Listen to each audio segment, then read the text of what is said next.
अध्याय 61। अनुवाद और संपादक टीयू सेन। वेई शाओ शुरू में टीयू क्यू के साथ कंधे से कंधा मिलाकर चल रहा था, लेकिन धीरे धीरे उसके कदम तेज होते गए और वह पीछे छूट गई। जब वे दोनों वेस्ट रूम के भीतरी आंगन में पहुंचे, तो हालांकि टीयू क्यू ने उसे पकड़ने की पूरी कोशिश की, फिर भी वह उससे बहुत पीछे रह गया। टीयू क्यू ने आखिरकार अपनी गति धीमी कर दी। उसे सीढ़ियों पर चढ़ते हुए देखा, उसका चेहरा दरवाजे के पीछे गायब हो गया। जुआन नुओंग और दालान में खड़ी नौकरानी ने उन दोनों को वापस आते देखा और जल्दी से वहां चले गए। जियो क्याओ ने पूछा कि बिल्ली कहाँ है, यह जानते हुए कि वह उसे वापस अपने घोंसले में ले आई है। उसने सिर हिलाया। ऐसा लग रहा था कि उसे अब से इसे अनुशासित करना होगा।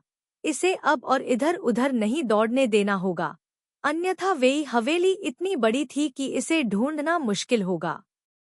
जुआन नियांग ने पूछा कि क्या वह अभी खाना चाहती है। अंधेरा हो रहा था। जियो क्याओ ने अभी भी खाना नहीं खाया था, यह अनुमान लगाते हुए कि वेई शाओ ने भी शायद नहीं खाया होगा। इसलिए उसने जुआन नियांग को पहले मेज तैयार करने के लिए कहा, जबकि उसने आधा बंद दरवाजा खोला और अंदर चली गई। कमरे में अभी तक मोमबत्ती नहीं जलाई गई थी। यह थोड़ा अंधेरा था, केवल सूर्यास्त की धूप की एक किरण खिड़की से चमक रही थी। कमरे में फर्नीचर भी सूरज की रोशनी की उस कमजोर किरण में नहाया हुआ था। कुछ कदम चलकर स्क्रीन के सामने खड़ी हो गई और पुकारने लगी, पतिदेव, खाने का समय हो गया है। अचानक पीछे से एक हाथ ने अचानक उसकी कमर को जकड़ लिया। इससे पहले कि वह कुछ प्रतिक्रिया कर पाती, उसके शरीर को वेई शाओ ने उठा लिया और बिस्तर की ओर चल पड़ा। जियाओ क्याओ एक कपड़े के थैले की तरह थी, जिसे उसके कंधे पर उठाकर बिस्तर पर फेंका जा रहा था। हालांकि बिस्तर पर मुलायम कंबल और गद्दे थे, इसलिए उसे चोट नहीं लगी, लेकिन इस तरह फेंके जाने से वह फिर भी डर गई। वह उठी और पलटी, देखा कि वेई शाओ बिस्तर के सामने खड़ा था, अपनी बेल्ट खोलने के लिए हाथ बढ़ा रहा था। उसने अपनी बेल्ट खोलते हुए उसे घूरा। पहले तो उसकी हरकतें धीमी थी, फिर अधीरता से उसने अपनी शर्ट का हेम खींचा और फाड़ दिया। जियाओ क्याओ को लगा कि उसके साथ कुछ गड़बड़ है। उसने तुरंत उठकर बिस्तर से बाहर निकलने की कोशिश की, लेकिन वेई शाओ ने पहले ही अपने कपड़े उतार दिए थे, उसे नीचे धकेल दिया। इसके बाद वह बिस्तर पर एक घुटने पर बैठ गया। उसका दूसरा पैर उसके पेट पर रखा हुआ था, उसे हिलने नहीं दे रहा था। जियाओ क्याओ ने अपना सिर हिलाया, डिनर तैयार है। वेई शाओ ने हाथ बढ़ाया, उसकी 5 उंगलियां उसके गाल को पकड़े हुए थी, उसे अपना सिर हिलाने नहीं दे रही थी। जियाओ क्याओ को उसने कसकर पकड़ रखा था, अब वह कुछ नहीं बोल रही थी। उसने अपनी आंखें चौड़ी की, डर से वेई शाओ को अपने ऊपर दबाते हुए देखा। वह बस उसे ऐसे ही देखता रहा। ऐसा लग रहा था जैसे वह उसे ध्यान से देख रहा था। ऐसा लग रहा था जैसे वह उसे पहले कभी नहीं जानता था। पति टीयू क्यू ने उसे देखा, उसे बुलाने की कोशिश कर रहा था। टीयू क्यू सच में डर गया था। शादी की रात की तरह उसने गलती से उसे जगा दिया। उसने तकिए से तलवार निकाली और उसके चेहरे पर तान दी। उसकी आंखें ठंडी और चुभने वाली थी। वह एहसास फिर से प्रकट हुआ। वी शाओ के एडम के सेब ने थोड़ा सा हिलाया, उसके गाल को छोड़ दिया, फिर उसका शरीर नीचे दबा, उसे अपने नीचे रख लिया। पहले वह भी उसे पाने के लिए बहुत उत्सुक था, यहाँ तक कि उसे बेरहमी से चोट पहुँचाता था, लेकिन यह निश्चित रूप से अब जैसा नहीं था, उसके साथ निर्दयता से व्यवहार करना। टीयू क्यू ने देखा कि उसका चेहरा विकृत होने की हद तक सख्त हो गया था। उसके हाव भाव में क्रूरता की झलक दिख रही थी। कमरे में शाम का अंधेरा था और अंदर का पर्दा और भी गहरा था, लेकिन उसकी आंखें उसे ऐसे देखती रहीं जैसे कोई भूखा भेड़िया मांस देख रहा हो। उत्तेजना और एक अंधेरी रोशनी जो ट्यू क्यू को समझ में नहीं आई। ट्यू क्यू ने सहज रूप से संघर्ष करना शुरू कर दिया, उसे दोनों हाथों से दूर धकेल दिया। उसने तुरंत उसके होठों को काट लिया, उसे इतनी जोर से काटा कि वह बहुत दर्द में थी। ट्यू क्यू ने जल्दी से अपने दांत भींच लिए। वेई शाओ ने तुरंत उसके होंठ छोड़ दिए, उसके हाथों ने उसकी शर्ट खोल दी, उसके गर्म स्तनों का दुरुपयोग करने के लिए अपना सिर नीचे कर लिया। सफेद छाती पर लाल निशान जल्दी ही भर गए। जियाओ कियाओ ने सिसकते हुए कहा, मैंने क्या गलत किया? वेई शाओ की आंखें लाल हो गई थी। उसने कुछ नहीं कहा, उसके बड़े हाथ ने उसकी पिंडली को मोड़ दिया।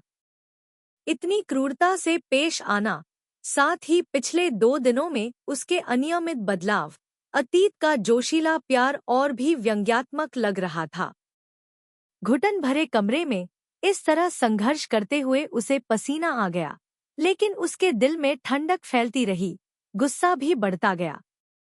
उसकी सांसें गर्म, मजबूत थी, उसके अंदर प्रवेश करना चाहती थी। उसने अपना हाथ उठाकर उसका चेहरा पकड़ लिया, उसे अपनी आंखों में देखने के लिए मजबूर किया। मैं चाहती हूँ कि तुम यह स्पष्ट करो, तुमने मेरे साथ ऐसा व्यवहार क्यों किया? वह सीधे उसकी आंखों में देखती रही और हर शब्द बोलती रही। वी शाओ के माथे पर पसीने की बूंदें टपक रही थी। उसका चेहरा लाल था मानो उसने शराब पी रखी हो, और उसकी आंखें भी खून से भरी नसों से भरी हुई थी।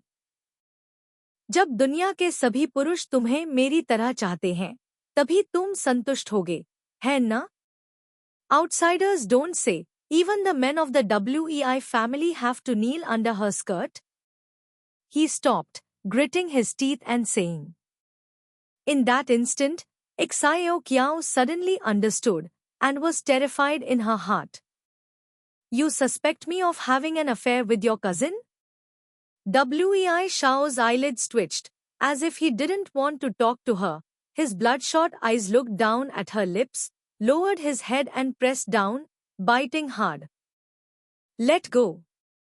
Xio Kiao tried her best to push him away. He didn't say anything. His expression became even more ferocious, biting her lips for the second time. Her lips were red and swollen from his bite. Xio Kiao pushed him away. The third time he wanted to bite her lips, Xio Kiao immediately raised her hand and grabbed his hair. Wei Shao cried out, not caring that her hair was pulled painfully. He leaned down and kissed her lips. The pain and anger from the bottom of her heart made Xio Kiao unable to control herself. She let go of his hair, raised her hand and slapped. A loud slap sound. As if she had been hit by a body-fixing spell, Wei Shao suddenly stopped, his whole body stunned. From उसने अपना चेहरा पीछे घुमाया, अपने जलते हुए गाल को छुआ, फिर उसे घूरा, उसकी आंखों में अविश्वास था। अभी-अभी, जियाओ कियाओ जो संघर्ष कर रही थी, उसमें सांस लेने की ताकत नहीं बची थी। उसके लंबे बाल बिखरे हुए थे। उसे इस तरह घूरते हुए देखकर उसने गहरी सांस ली, गुस्से से कहा, मैं बाकी चीजों को नजरअंदाज कर सकती हूँ, लेकिन केवल एक चीज है, मैं तुम्हें बिल्कुल भी इतना छोटा नहीं होने दूंगी कि तुम सब कुछ मुझ पर थोपो। वह एक पल के लिए रुकी, व्यंग्यात्मक ढंग से, भले ही मैं छेड़खानी करती हूँ, आप वेई परिवार के एक आदमी मेरी आंखों से बच नहीं सकते। वेई शाओ का चेहरा काला पड़ गया। ज्यू कियाओ ने अब और नहीं बोला, नहीं उसने संघर्ष किया, उसने अपनी आंखें बंद कर ली। उसकी अभिव्यक्ति शांत थी। वेई शाओ ने उसकी शांत आंखें बंद उपस्थिति को देखा, उसकी सांसें भारी हो गईं। पसीने की एक बूंद उसके माथे से नीचे गिरी, उसकी भौहों के बीच टपकती हुई, उसके माथे के पसीने के साथ मिल गई। ज्यू कियाओ को अचानक हल्का महसूस हुआ। अपनी आंखें खोलकर उसने देखा कि वेई शाओ उसके शरीर से उठकर खड़ा हुआ है। पर्दा अचानक गिर गया। वी शाओ ने अपना हाथ हिलाया और उसे फाड़ दिया, जिससे बहुत तेज आवाज आई। वी शाओ ने उसकी ओर पीठ की, कपड़े पहने जो उसने पहले जमीन पर फेंके थे, और जल्दी से बाहर चला गया। जियाओ कियाओ का दिल ढोल की तरह धड़क रहा था। उसने दरवाजे के बाहर पदचिह्न सुने। जुआन नुओंग ने उससे पूछा कि क्या वह खाना चाहता है। फिर आवाज गायब हो गई और आसपास का माहौल शांत हो गया। जियाओ कियाओ ने उठने की कोशिश की, उसके हाथ अभी भी कांप रहे थे। उसने अपना संयम वापस पाया, सिर झुकाया और अपने फटे कपड़े ठीक किए। जुआन नुओंग अंदर आया। पहले तो वह थोड़ा झिझका, लेकिन जब उसने टियू कियू को बिस्तर पर बैठे देखा तो वह चौंक गया और जल्दी से उसके पास चला गया। उसके और मेरे बीच थोड़ी बहस हुई। स्वामी को अभी तक नहीं मिला है, चलो थोड़ा बाहर चलते हैं। जियाओ कियाओ ने पहले बात की। जुआन नियांग के सवाल को रोकते हुए बिस्तर से बाहर निकली और अपने बालों को ठीक किया। जुआन नियांग पीछे खड़ी थी, उत्सुकता से उसे वापस देख रही थी। जुआन नियांग, मुझे भूख लगी है, चलो खाना खाते हैं। एक पल बाद जियाओ कियाओ ने अपने बालों को कंघी करना समाप्त किया, मुड़ी और उससे कहा। वेई शाओ उस रात अपने कमरे में वापस नहीं आया। अगली सुबह वह वापस लौटा। जब वह अपने कमरे में लौटा तो टियू कियू पहले से ही जाग चुकी थी और उसने अभी अभी मेकअप करना समाप्त किया था। वेई थियू का चेहरा भावहीन था, मानो उसने उसे देखा ही न हो। चेहरा धोए और कपड़े बदले, फिर उत्तर दिशा वाले कमरे में जाए। टियू कियू चुपचाप उसके पीछे चला गया। वे दोनों श्रीमती तू के सामने पहुंचे। मैडम तू ने कहा कि वेई यान अभी अभी गया है। कल लू ली कॉन्फ्रेंस है और कॉन्फ्रेंस हमेशा से उसकी जिम्मेदारी रही है। उसे अभी ग्रेट डिस्ट्रिक्ट भी जाना है। वह कल ही लौटा है, आज वह बहुत व्यस्त है। जब मैडम तू बोल रही थी, वेई शाओ की अभिव्यक्ति अभी भी सामान्य थी। जियो कियाओ शुरू से अंत तक मुस्कुरा रही थी। जब वे दोनों बाहर निकले तो सड़क के दोराहे पर वेई शाओ के कदम रुके नहीं, बल्कि सीधे मुख्य द्वार की ओर बढ़ गए। जियो कियाओ ने उसे आवाज दी। वह अनिच्छा से रुका और नजर घुमाई। जियो कियाओ उसके सामने चला गया और बोला, यह पश्चिमी क्षेत्र की बिल्ली के बारे में है। आपने इसे मुझे दिया है। अगर आपको इससे एलर्जी है और मैं देख रहा हूं कि आप इससे नफरत करते हैं, तो मेरे लिए इसे रखना सुविधाजनक नहीं है। बेहतर होगा कि आप इसे वापस कर दें। या यदि तुम मुसीबत से डरते हो, तो मैं उसे गोद लेने के लिए एक घर ढूंढूंगा। यह आपका पालतू जानवर है, इसलिए इससे पहले कि मैं इससे निपटूं, मैं आपको कुछ बता दूं। वास्तव में मुझे यह बहुत पसंद है और मैं इसे पालना जारी रखना चाहता हूं। लेकिन उसे लगा कि इस बिल्ली का वेई परिवार के 2 लोगों पर प्रभाव है, इसलिए इसे ऐसे ही रखना उचित नहीं है। सिर्फ एक जानवर। मैं इसे तुम्हें देता हूं। अगर तुम इसे रखना चाहो तो रखो। भले ही मैं तुच्छ हूं, मैं किसी जानवर को नहीं धमकाऊंगा, वेई शाओ ने ठंडे स्वर में कहा और मुड़कर चली गई। जियो कियाओ एक पल के लिए रुकी, उसके गायब होते हुए चित्र को देखती रही, फिर अपने कमरे में लौट आई। बार बार सोचने के बाद भी मैं इसे नहीं रख पाया। यह बिल्ली बहुत कीमती है, इसका दैनिक भोजन निश्चित रूप से मांस है। सामान्य परिवार उसका पालन पोषण नहीं कर सकते और टियू कियू उसे कष्ट सहने नहीं दे सकता। उसने सभी को सावधान रहने को कहा और पूछा कि कौन सा घर उपयुक्त है। समूह में सभी लोग आश्चर्यचकित थे, यह सोचकर कि यह रानी को खुश करने के लिए मार्क्विस की ओर से एक उपहार था। केवल कुछ दिनों तक इसे उठाने के बाद रानी पहले से ही इसे वापस लेना चाहती थी। वैसे तो मुझे भी इसका गोल मटोल शरीर पसंद है, लेकिन अगर मैं इसे घर ले आया तो मैं इसे पालने का खर्च नहीं उठा सकता।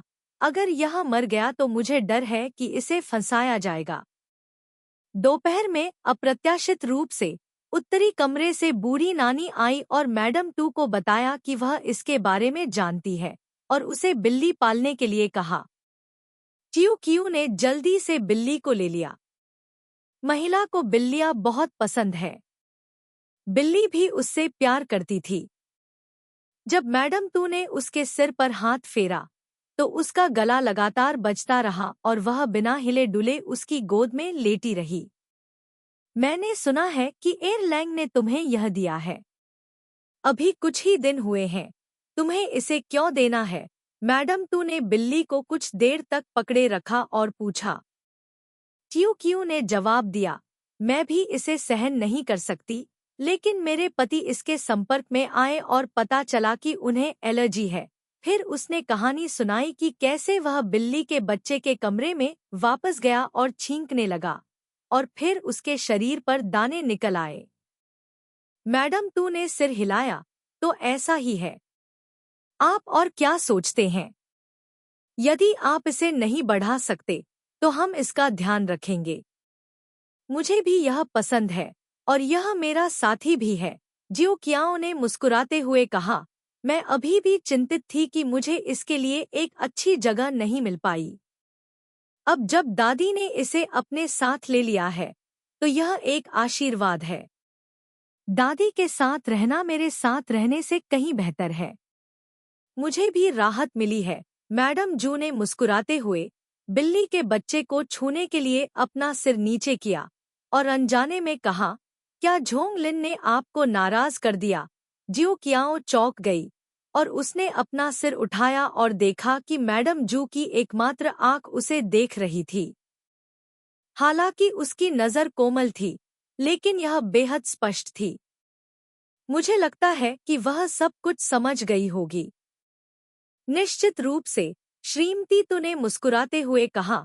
आज सुबह जब आप आए तो मैंने कुछ असामान्य देखा।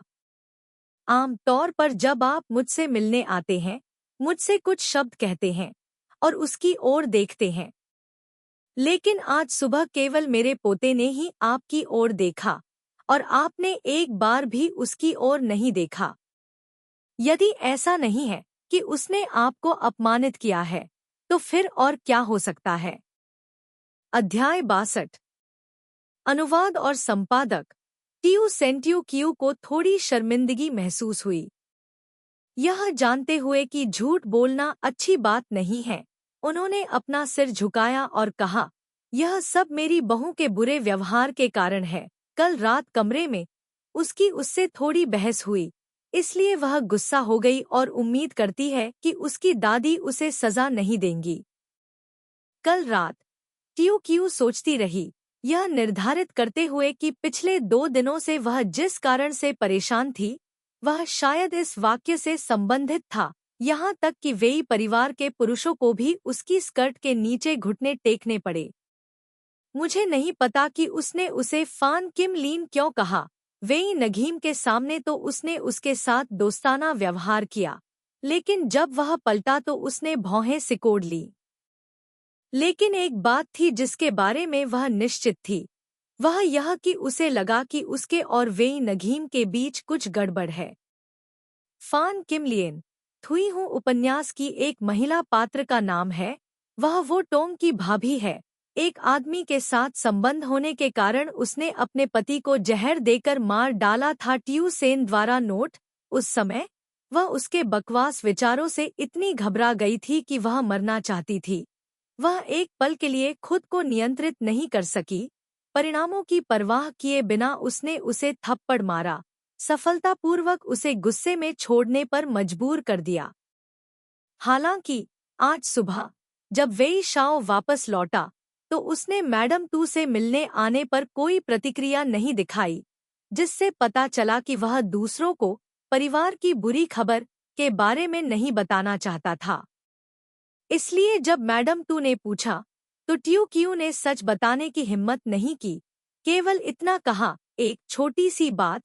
कमरे में मैडम टू की स्थिति को देखते हुए, चाहे वह उत्सुक हो या उसे विश्वास न हो, वह आगे कुछ नहीं पूछेगी।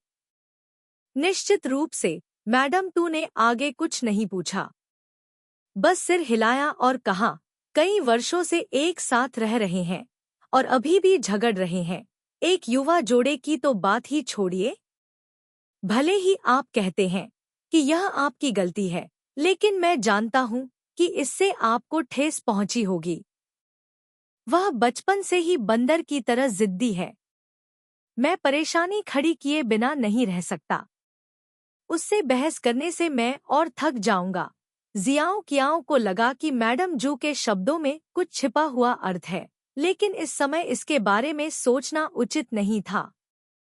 वह बस जल्दी से इस अजीब स्थिति से बचना चाहती थी, इसलिए उसने कुछ बार अपना सिर हिलाया। मैडम जू ने मुस्कुराते हुए कहा, कल लूली सम्मेलन है। हमें तैयारी के लिए जल्दी उठना होगा। पहले ही देर हो चुकी है। छोटी बिल्ली, यहीं रहो। तुम अपने कमरे में वापस जाओ और कल की तैयारी करो। आराम करो और अपने दिमाग को शांत करो। यदि वह वापस आता है और फिर भी तुमसे नाराज रहता है, तो अपने पूर्वजों को बता देना, वे तुम्हारा ध्यान रखेंगे। क्यू क्यू ने आदरपूर्वक आज्ञा का पालन किया और पश्चिमी कक्ष में लौट आया। वेई शाओ निश्चित रूप से वहां नहीं था। जियाओ कियाओ ने उसके खाने का इंतजार नहीं किया। उसने पहले खाया, शांत होने के लिए अपने कमरे में लौटी, कल क्या करना है इस बारे में सोचा ताकि कोई गलती न हो, फिर बिस्तर पर चली गई। उसे खुद को मानसिक रूप से तैयार करने की जरूरत थी। वेई शाओ आधी रात को वापस आया, हल्के से चलते हुए, शायद उसे जगाने से डर रहा था। दरअसल क्यू क्यू को अभी भी उसके द्वारा जगाया गया था, लेकिन वह सोने का नाटक कर रही थी। ngू थियू ने नहाना समाप्त किया, बाहर आई, लाइट बंद की और बिस्तर पर चली गई। उस रात वे दोनों एक दूसरे से काफी दूर सोए और ट्यू क्यू बहुत शांति से सोया। अगली सुबह उसके बगल में हलचल से उसकी नींद खुल गई। वेई शाओ बिस्तर से उठकर बैठ गई। खिड़की के बाहर हल्की रोशनी थी। इस मौसम के अनुसार तो शायद अभी आधी रात भी नहीं हुई है, अभी भी सुबह है। लेकिन आज लोकली सम्मेलन है, इसलिए उसे जल्दी बाहर जाना होगा। ट्यू क्यू ने अनिच्छा से अपनी आंखें मूंद ली। वेई शाओ को अपनी पीठ के बल बैठे देखा। वह चुपचाप बैठा रहा, गहरे विचारों में डूबा हुआ। फिर अचानक ट्यू क्यू को देखने के लिए मुड़ा। ट्यू क्यू अभी भी जागी नहीं थी, उसकी आंखें सिकुड़ी हुई थी। वह उसे सपनों की तरह देख रही थी। उसने अपना सिर उससे दूर कर लिया, कंबल उठाया और बिस्तर से बाहर निकल गया।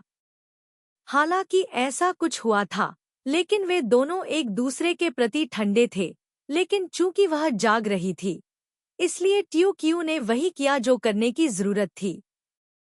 जम्हाई ली और उठकर उसके पीछे पीछे गया, दरवाजा खोला और नौकरों को बुलाया ताकि वे उसका चेहरा धुलवाएं और कपड़े बदल लें। शुरू से आखिर तक किसी ने एक दूसरे से कुछ नहीं कहा, सिर्फ नानी के कदमों की आवाज अंदर बाहर आती जाती और तांबे के बर्तन के एक दूसरे से हल्के से टकराने की आवाज सुनाई दे रही थी। फिर रसोई में आकर मेज पर नाश्ता लगाया गया। जियो कियाओ भी परोसने के लिए एक तरफ घुटनों के बल बैठ गया। इससे पहले, जब वे दोनों अभी भी मीठे थे, वी शाओ और उसने साथ में खाना खाया था। लेकिन अब ऐसा लग रहा था जैसे वे अपने आप ही मूल खेल की स्थिति में वापस आ गए हों। वी शाओ का चेहरा ठंडा था। जियो कियाओ ने उसे नाश्ता परोसा, उसे दरवाजे से बाहर निकलते देखा और अंदर आने से पहले उसकी पीठ को सुबह की धुंध में गायब होते देखा। वह अब और नहीं सोई। अपना चेहरा धोने के बाद जुआन नियांग आज के कपड़े ले आया। आज वेई परिवार में शादी करने के बाद से उसका आधिकारिक सार्वजनिक रूप से प्रकट होना माना जाता था। उसे कुछ दिनों पहले से ही सोचना था कि क्या पहनना है। लू ली सम्मेलन वेई परिवार का परिचय देने के लिए एक बैठक नहीं थी, लेकिन उसे जो सामना करना था वह nguडुओंग का महान परिवार और यूझो के अनगिनत सैनिक थे।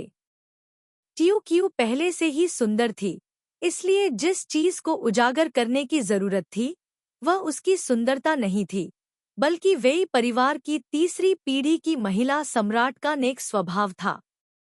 इसलिए जुआननूंग जानबूझकर दादी चुंग से सलाह लेने गया। दादी चुंग ने कहा कि मैडम तूने उस दिन बैंगनी लाल रंग पहना था और रानी हल्का लाल रंग पहन सकती थी। रंग पूरक और असाधारण दोनों थे। जुआननियांग ने खुशी से दादी झोंग को धन्यवाद दिया और जल्दी से कपड़े तैयार करने के लिए वापस आ गई। वह सिलाई में अच्छी थी और कल उसने आखिरकार कपड़े सिलना समाप्त कर दिया। जियो कियाओ ने ड्रैगन और फीनिक्स पैटर्न के साथ कढ़ाई की हुई एक हल्के लाल रंग की औपचारिक पोशाक पहनी थी। स्कर्ट का हेम लंबा था, आस्तीन उसके घुटनों तक गिर रहे थे। 7 इंच चौड़ी बेल्ट पर सोने के धागे में बादल के पैटर्न के साथ कढ़ाई की गई थी। कमर पर रुई जेड जड़ा हुआ था। उसके बालों को लिंग्युन शैली में कंघी किया गया था और दोनों तरफ उत्तम Phoenix holding Z hairpin pin किए गए थे। पिछले साल की तुलना में जब उसकी पहली शादी हुई थी तो जियो कियाओ अब न केवल थोड़ी लंबी हो गई थी, बल्कि उसके व्यवहार में भी धीरे धीरे अपनी मासूमियत खो गई थी। औपचारिक पोशाक पहने हुए, ऊपर से नीचे तक भव्य मेकअप के साथ, वह अपनी शान खोए बिना सुरुचिपूर्ण और महान थी। यहाँ तक कि मैडम तू ने भी उसे बहुत देर तक ध्यान से देखा, अंत में मुस्कुराई और कहा, ऐसा सुंदर पति पाना मेरे पोते का आशीर्वाद है। उस दिन आसमान नीला था, बादल सफेद थे और सूरज चमक रहा था।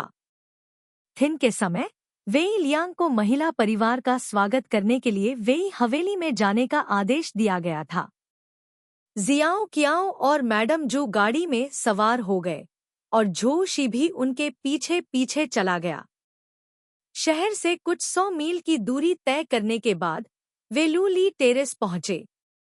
इसे लू ली टेरेस कहा जाता था, लेकिन वास्तव में यह दर्शनीय स्थलों की यात्रा के लिए ऊंचे स्थान पर बनाया गया एक टावर था, जिसकी पीठ उत्तर की ओर थी और दक्षिण की ओर थी, जिसे उत्तर दक्षिण की ओर मुख करके भी जाना जाता है। यह 10 फीट से ज्यादा लंबा और चौड़ा था, जिसमें 12 मंजिलें थीं। इसकी आभा और विस्तृत दृश्य शानदार थे। लू ली प्लेटफॉर्म के विपरीत एक बड़ा प्रशिक्षण मैदान है जो हजारों लोगों को समायोजित कर सकता है। यह वह स्थान है जहां सम्मानित किए गए गवर्नर को तैयार किया गया है।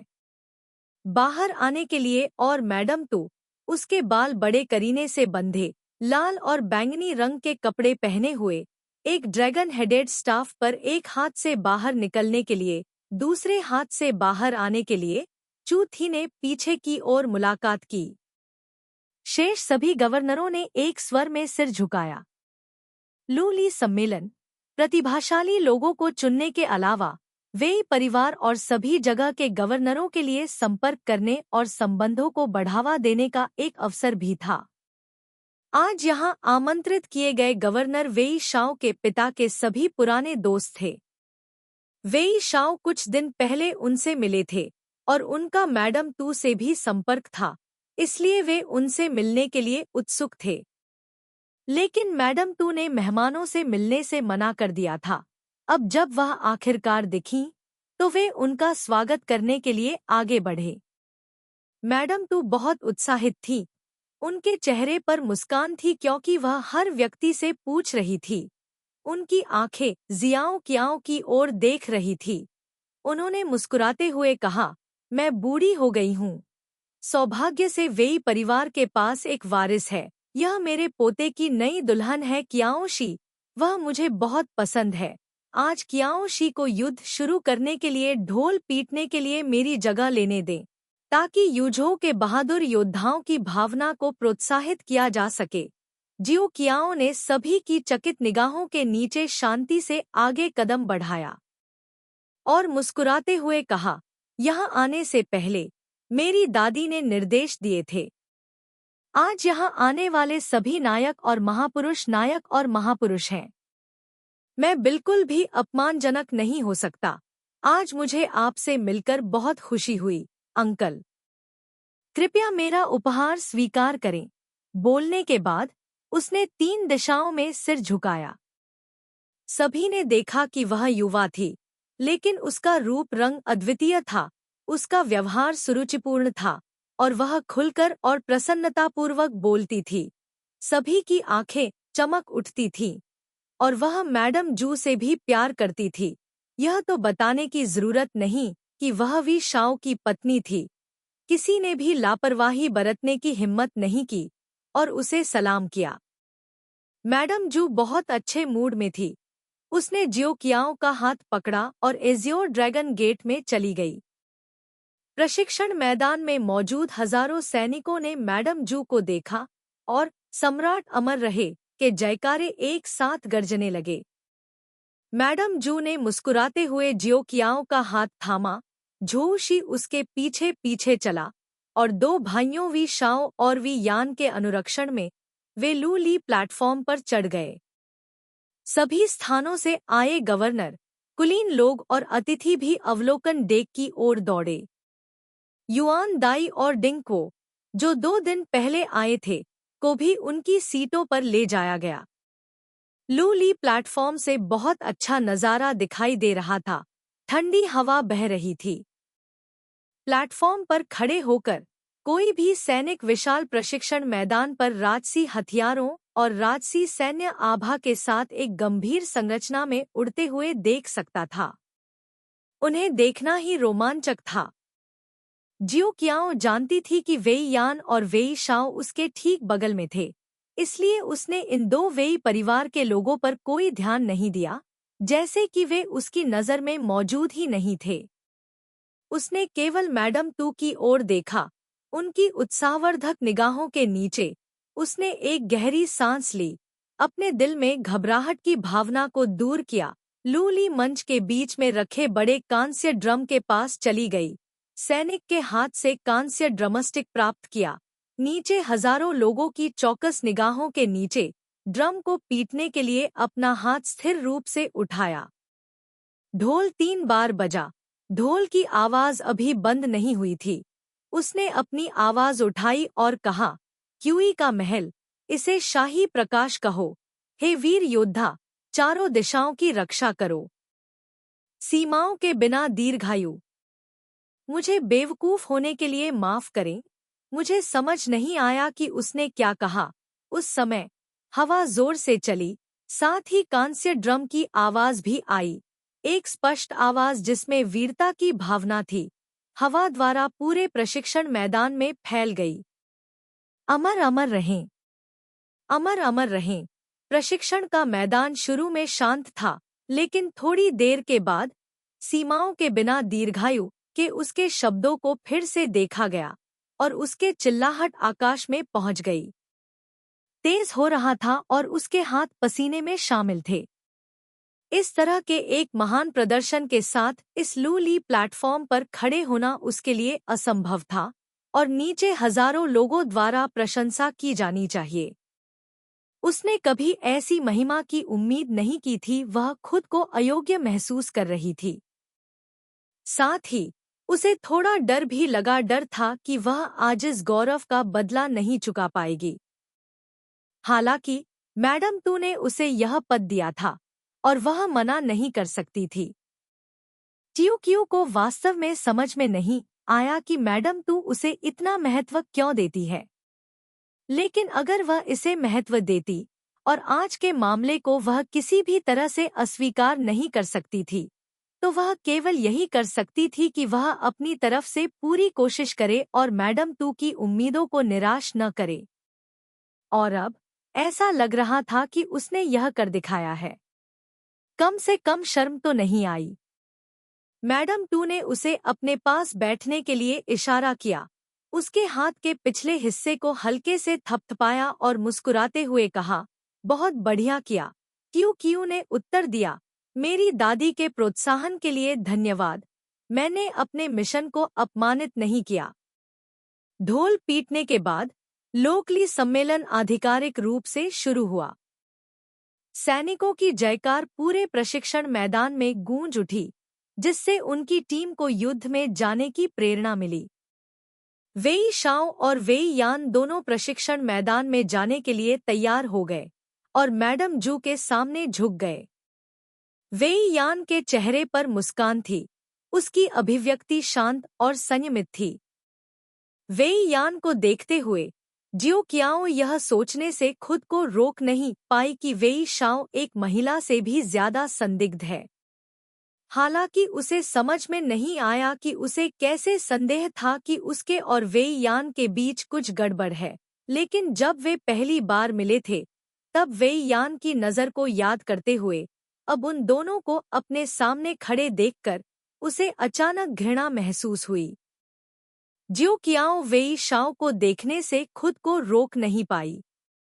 यह देखकर कि वह संयोग से उसे देख रहा था, उसने उसकी नज़र से बचने की कोशिश नहीं की, अपनी ठोड़ी को थोड़ा ऊपर उठाया और सीधे उसकी ओर देखा।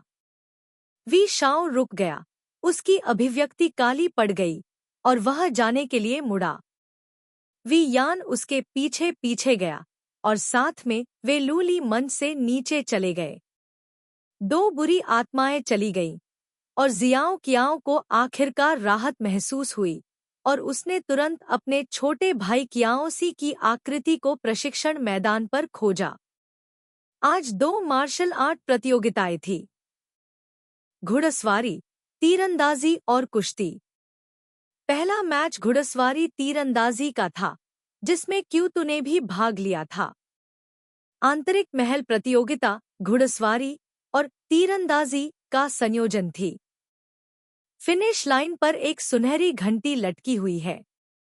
घुड़सवार निकल पड़े, जो भी सभी प्रतिद्वंद्वियों को पीछे छोड़ देगा, धनुष और बाण खींचकर स्वर्ण घंटी को नीचे गिरा देगा, वही विजेता होगा। नियम यह है कि प्रतिद्वंद्वी के घोड़े पर प्रहार नहीं करना है, अन्यथा आप प्रतिद्वंद्वी को बाधा पहुंचाने के लिए कोई भी चाल अपना सकते हैं। यह वास्तव में एक भयंकर युद्ध था। प्रतियोगिता में कुल 32 लड़ाके भाग ले रहे थे। कियाओसी को छोड़कर बाकी सभी सैन्य शिविरों से प्रतिभावान थे।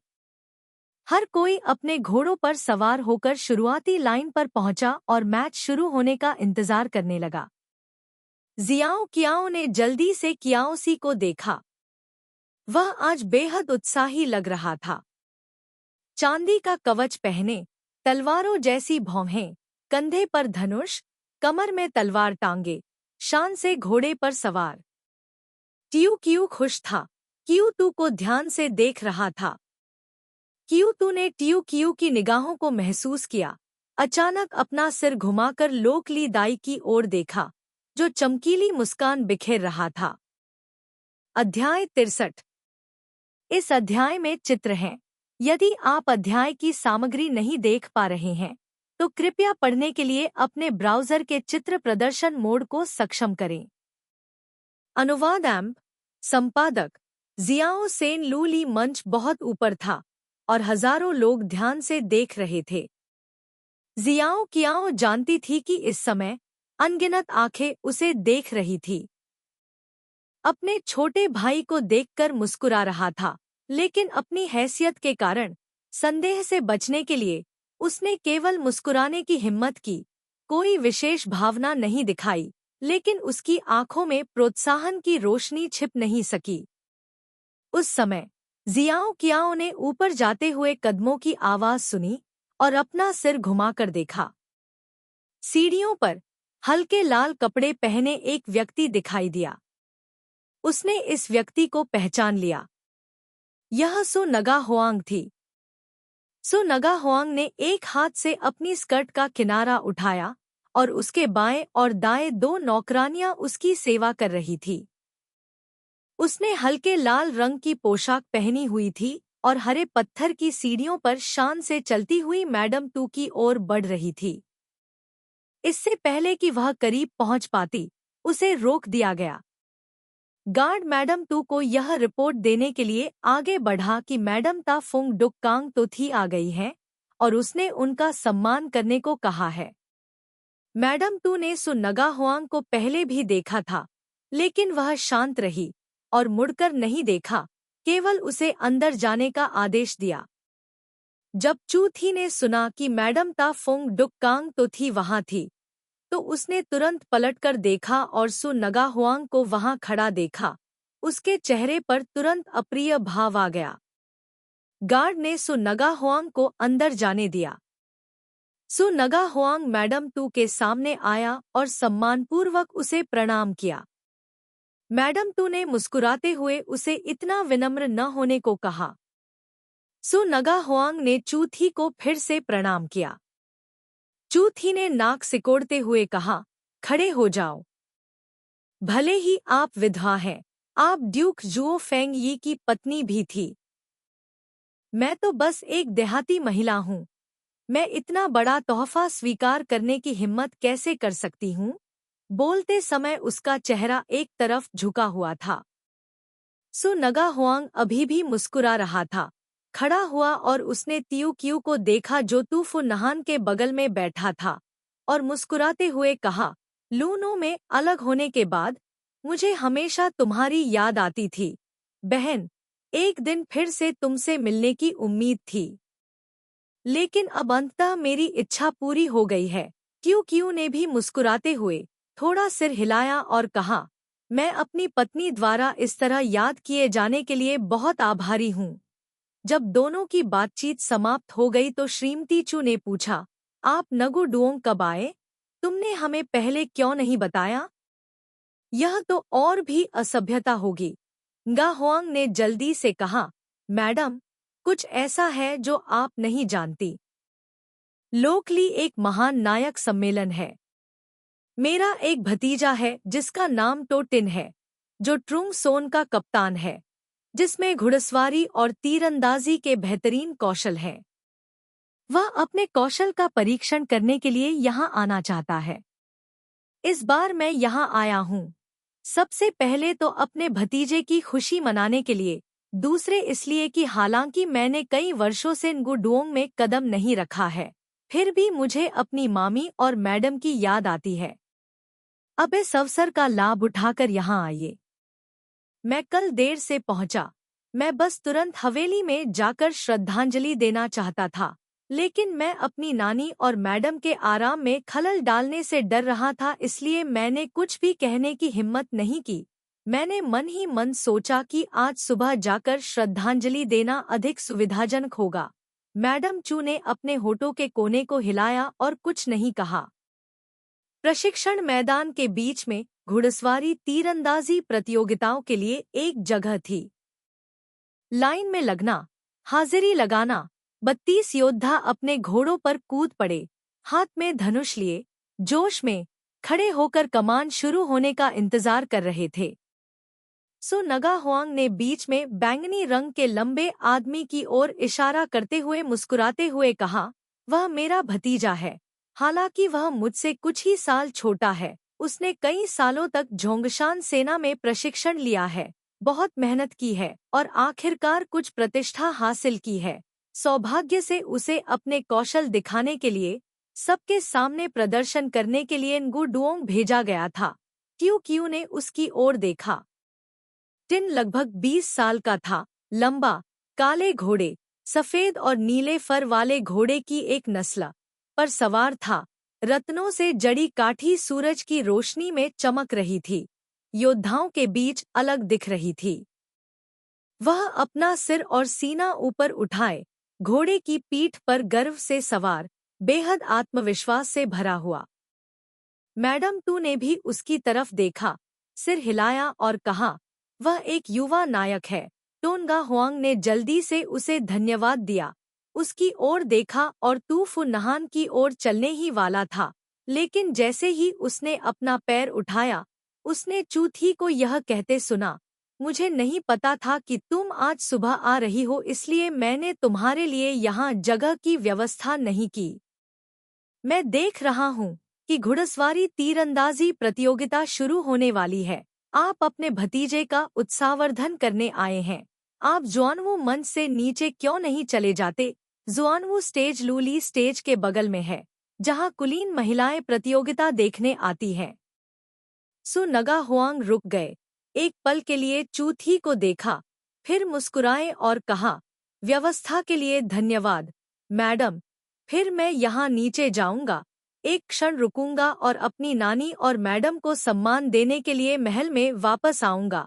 बोलने के बाद उसने मैडम जू और झो को गुदगुदाया, जियाओ कियाओ को अलविदा कहा, फिर इधर उधर हो गया, जिससे सुशोभित नौकरानी को नीचे चला गया।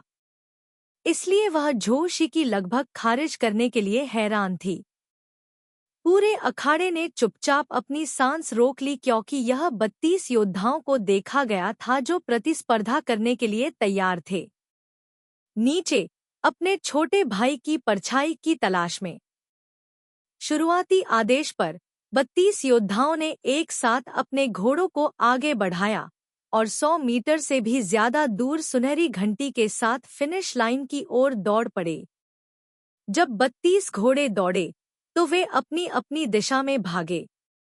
लगभग 20 या 30 मीटर दौड़ने के बाद धीरे धीरे उनके बीच एक अंतर बन गया। लाल घोड़े पर सवार योद्धा सबसे तेज दौड़ा। उसने अपना धनुष खींचा और सोने की घंटी पर निशाना साधा। सफेद घोड़े पर सवार योद्धा अपनी छड़ी घुमाते हुए और हमला करते हुए उसके पीछे पीछे चला। लाल घोड़े पर सवार ने छड़ी से बचने के लिए जल्दी से झुककर अपना भाला वापस लड़ने के लिए निकाला।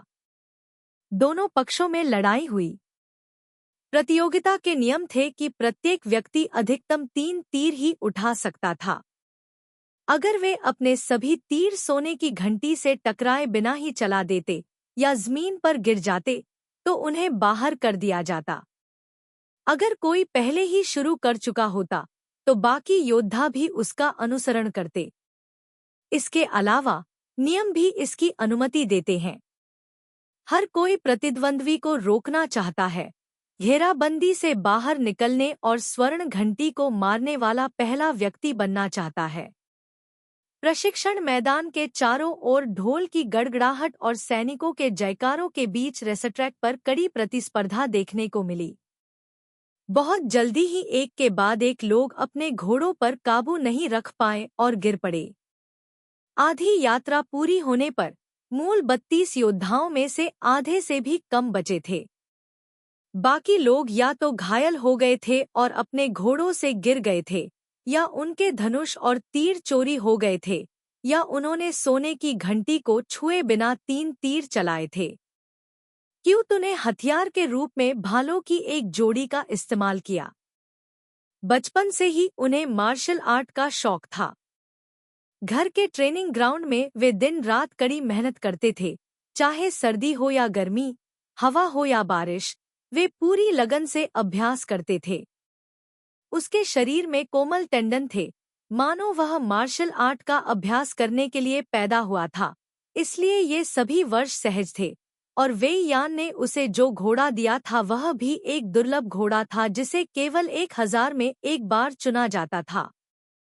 हालांकि उसने इसे थोड़े समय के लिए ही चलाया था, लेकिन यह बहुत सहज था।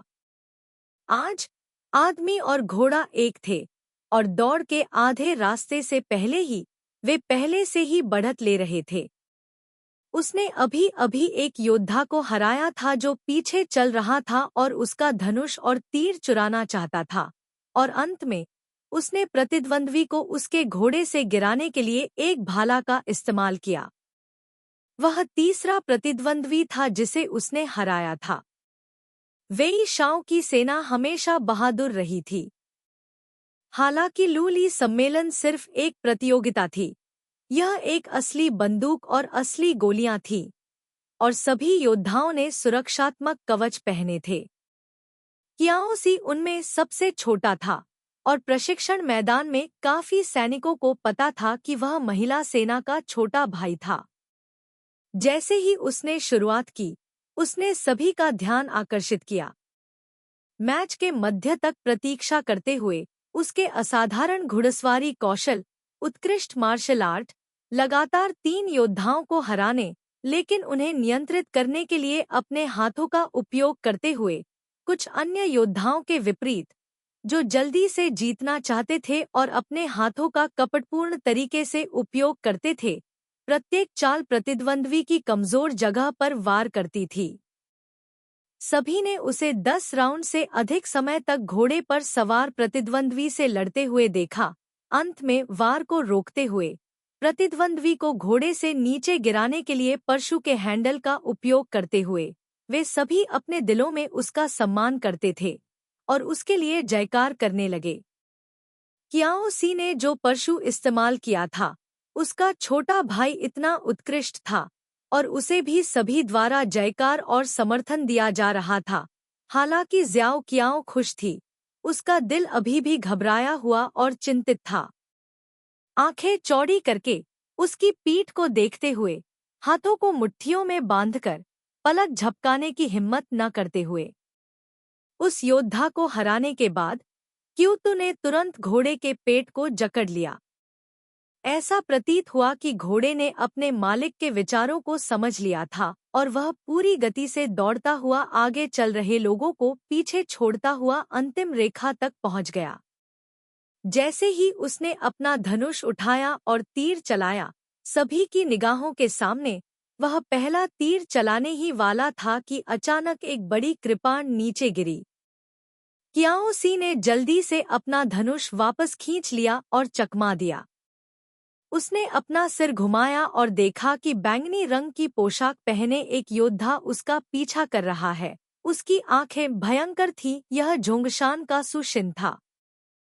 सुशिन ने अपनी कृपाण से दूसरी बार वार किया। क्यूतू ने तुरंत ही अपने 2 भाले निकालकर उन्हें रोक दिया। चारों तरफ से जोरदार जयकारे के बीच दोनों ने जमकर मुकाबला किया। पलक झपकते ही 20 चालें बीत गईं। टोटिन अपने बड़े भाई टो नगा हुआंग का सबसे बड़ा बेटा था। तो नगा हुआंग का बड़ा भाई उससे उम्र में काफी बड़ा है, इसलिए वह उससे ज्यादा छोटा नहीं है।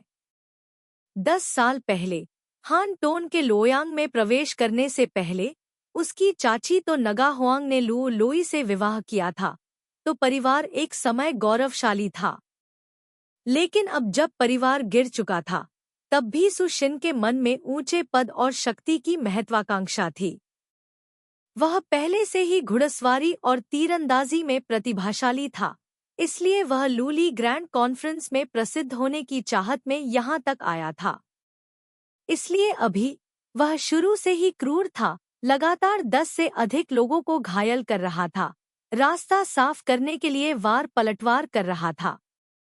कियाओ सी की बहादुरी को देखकर उसने तुरंत सफेद वस्त्र पहने इस युवा जनरल को अपना प्रतिद्वंद्वी मान लिया। उसे आगे बढ़ते और तीर चलाने की तैयारी करते देख उसने तुरंत उसे रोकने के लिए उसका पीछा किया। उन दोनों ने लगभग 20 राउंड तक इसी तरह लड़ाई लड़ी। कियाओ सी ने और भी ज्यादा जोरदार तरीके से लड़ाई लड़ी, जबकि सुशिन ने धीरे धीरे अपनी पकड़ खो दी। पीछे से एक और योद्धा को हमला करते देख उसे चिंता हुई। फिर उसने एक योजना सोची। कियाओ सी ने हमला किया। वह अचानक जोर से चिल्लाया। उसके चेहरे पर दर्द दिख रहा था। उसका शरीर ऐसे हिल रहा था जैसे कि वह घायल हो गया हो और घोड़े से गिरने वाला हो। कियाओ सी ने तुरंत अपना हाथ वापस खींच लिया, लेकिन अप्रत्याशित रूप से पलक झपकते ही सुशिन ने काठी के नीचे से एक छोटा चाकू निकाला और कियाओ सी पर वार कर दिया। कियाओ सी ने चाकू की नोक को चमकते देखा और जल्दी से चकमा दिया, लेकिन अचानक हमला हुआ। एक हाथ ब्लेड से कट गया। हालांकि उसके पास इसे बचाने के लिए कवच था, उसकी आस्तीन भी काफी फटी हुई थी। उसने अपना सिर नीचे किया और देखा कि उस पर लाल खून के धब्बे लगे हुए थे। यह स्थान लूली मन से थोड़ा दूर था, लेकिन ज्यो कियाओ को अभी भी लगा कि स्थिति ठीक नहीं थी।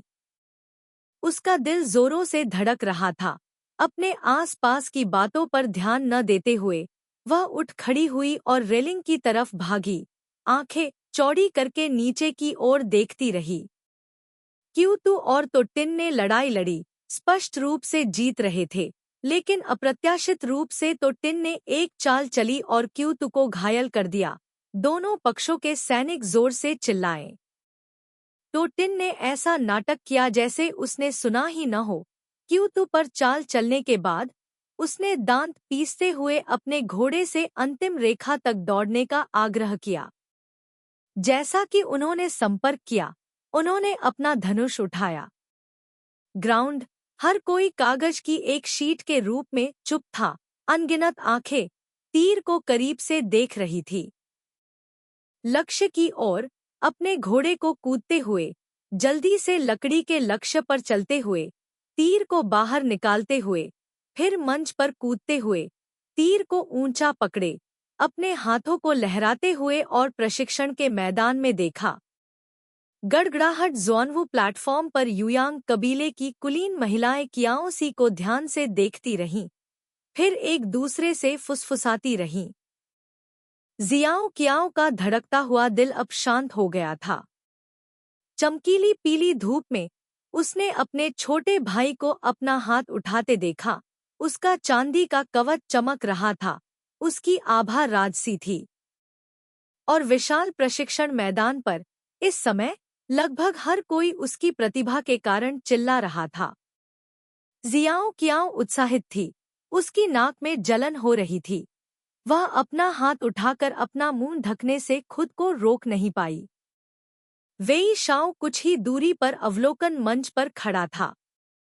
उसकी नजरें युवक से हटकर सामने वाले लोकली प्लेटफॉर्म पर चली गईं। उसने देखा कि वह रेलिंग के सहारे झुकी हुई है, अपने हाथों से अपना चेहरा ढक रही है और जाहिर तौर पर खुशी से रो रही है। वेई शाओ के होठों के कोने मुड़े हुए थे। अचानक उसने सहज ही अपने चचेरे भाई वेइन ढीम की ओर देखा जो कुछ ही दूरी पर था। वेइन ढीम लोकलाई प्लेटफॉर्म की ओर देख रहा था।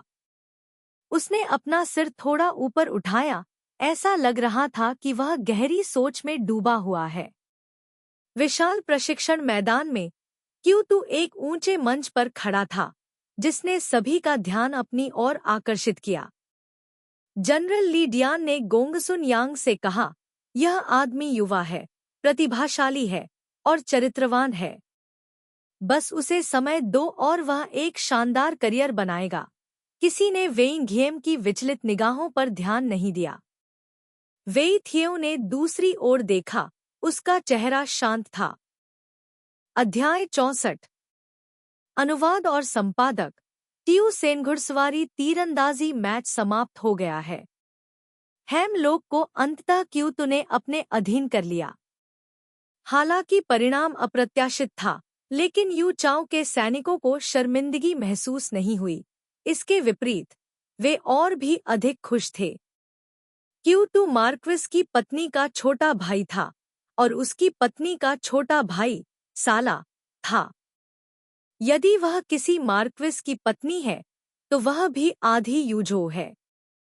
यदि आप जीतते हैं तो क्या यह वैसा ही नहीं है जैसे कि यूरोपीय जीतते? इसके अलावा अभी अभी उनकी वीरता, खास तौर पर आखिरी तीर जिसने स्थिति को पलट दिया, वाकई कमाल की थी। हर कोई अचंभित था। सैनिकों ने अभी अभी हुए मैच पर जोर शोर से चर्चा की और कुश्ती प्रतियोगिता शुरू होने का इंतजार करते रहे। कुश्ती प्रतियोगिता एक ऐसी प्रतियोगिता है जिसमें हारने वाले को पीछे हटना पड़ता है और जीतने वाला दूसरों से लड़ना जारी रखता है। और इसी तरह जीतने वाला अंतिम व्यक्ति लाई शीर्षक ले लेगा। मार्शल आर्ट में शारीरिक शक्ति और इच्छा शक्ति बहुत चुनौतीपूर्ण होती है। रिंग में डांट और छिपे हुए हथियार प्रतिबंधित हैं, लेकिन अन्य हथियारों पर प्रतिबंध नहीं है। सेना में घुड़सवारी तीरंदाजी अधिक व्यावहारिक है, लेकिन ये अराजक समय है और अराजक समय में ही नायकों की पूजा होती है। मार्शल स्पिरिट के संदर्भ में रिंग में प्रतिस्पर्धा करना पूरी तरह से व्यक्तिगत वीरता को प्रदर्शित करता है। बेशक हर कोई इस मैच को देखने के लिए बेसब्री से इंतजार कर रहा था। लू ली मंच से नजारा बेहद शानदार था। जो अखाड़े और पूरे आसपास के इलाके को कवर कर सकता था। लेकिन जब से कियाओ सी की घुड़सवारी तीरंदाजी प्रतियोगिता समाप्त हुई, जियाओ कियाओ का ध्यान भटकने लगा। हालांकि उसे पता था कि उसका छोटा भाई अपने घाव का इलाज कराने के लिए पहले ही मंच से उतर चुका है, फिर भी वह चिंतित थी और अब प्रतियोगिता देखने में उसकी कोई दिलचस्पी नहीं थी। वहां बैठी हुई, लेकिन उसकी आंखें कहीं भटक रही थी। उसने सबसे पहले ज़ुआनवू मंच पर नजर डाली। ज़ुआनवू मंच लूली मंच से ज्यादा दूर नहीं था और लूली मंच से कम ऊंचा था, इसलिए वह एक नज़र में सब कुछ देख सकती थी। सु नगा हुआंग nguडुओंग की एक कुलीन महिला के बगल में बैठी थी। उसकी मुद्रा सुरुचिपूर्ण थी, उसकी अभिव्यक्ति गरिमामय थी, उसकी आंखें प्रशिक्षण मैदान को देख रही थी। उसके भतीजे सु टिन द्वारा अभी अभी किए गए गंदे खेल का उस पर कोई असर नहीं हुआ। वह अपने आसपास की महिलाओं से बात नहीं करती थी, लेकिन वे कुलीन महिलाएं झोंगशान की इस जेड टावर लेडी के करीब नहीं लगती थी। किसी ने भी उससे बात करने की पहल नहीं की। बस खुलेआम या गुप्त रूप से उसे कुछ बार देखना, मन ही मन उसके बालों का मूल्यांकन करना जो देखने में तो सामान्य लगते थे लेकिन वास्तव में बहुत सावधानी से सजाए गए थे, या चमकते हुए हेयरपिन और मोतियों की जोड़ी को देखना जो कपड़े उसने पहने थे, या शुरू से अंत तक उसके बैठने की मुद्रा को देखना जैसे कि वह उनके जैसी कुलीन महिलाओं को अभिभूत करना चाहती थी। फिर वह झुक गया और अपने बगल में बैठी महिला से कुछ शब्द फुसफुसाए। सु नगा हुआंग हमेशा की तरह शांत रही, चाहे उसके बगल में बैठे लोगों की निगाहें उस पर क्यों न हों। सु नगा हुआंग को देखने के बाद टियू कियू ने नगू थियू की ओर देखा।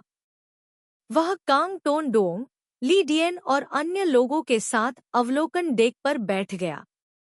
वह भीड़ के बीच में बैठा था, एक नज़र में दिखाई दे रहा था। टियू कियू अचानक आश्चर्यचकित हो गया।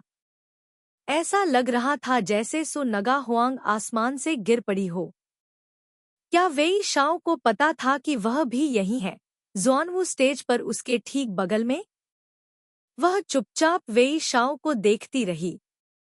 उसकी आंखें अभी भी मंच पर लड़ रहे दो लड़ाकों पर केंद्रित थीं, कभी कभी झुककर ली डियन या कांग टन डुओंग से कुछ शब्द कहते हुए।